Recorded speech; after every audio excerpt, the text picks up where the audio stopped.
नमस्कार। सध्या संपूर्ण महाराष्ट्रासहित सगळीकडेच उन्हाचा तडाखा जोर धरू लागला आहे। काही ठिकाणी तर 43 अंशाच्या वरती तापमान वाढलं आहे। त्यामुळे दिवसभरात घराच्या बाहेर पडताना माणूस 10 वेळा विचार करूनच पडतो आहे। दरम्यान त्याच दिवसांत काही ठिकाणी शाळा सुरू होत्या, पण उन्हाचा कडाका जास्तीचा असल्यामुळे मुले शाळेत जायला तयार नव्हती। मग त्याच शाळा प्रशासनाने एक शक्कल अशी लढवली की बोलूच नका। ती शक्कल नक्की काय आहे ते आपण पुढे पाहूयात। पण त्याआधी मित्रांनो, तुम्ही आपल्या चॅनलवरती नवीन असाल तर आपला आरजी मराठी न्यूज चॅनल जरूर सबस्क्राइब करून घ्या।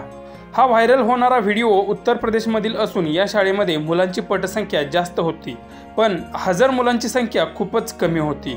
पण हा शाळेतील शिक्षकांचा जुगाड पाहून संख्या वाढली। व्हिडिओमध्ये तुम्ही पाहू शकता की उन्हापासून कंटाळलेले विद्यार्थी एका खोलीत जमा केलेल्या पाण्यात आनंद घेताना दिसत आहेत।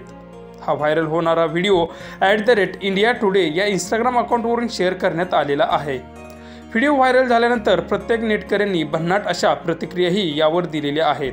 शिवाय त्या शाळेच्या मुख्याध्यापकांनी सांगितले की सध्या वाढलेल्या उन्हामुळे विद्यार्थ्यांचे शाळेत येण्याचे प्रमाण कमी झाले होते, मात्र यावर उपाय काढणे गरजेचे होते। त्यासाठी हा सर्व जुगाड आम्ही केलेला आहे। त्यानंतर आता शाळेत विद्यार्थी येत आहेत आणि आवडीने अभ्यास सुद्धा करत आहेत। तर हा शिक्षकांचा जुगाड तुम्हाला कसा वाटला ते आम्हाला नक्की कळवा।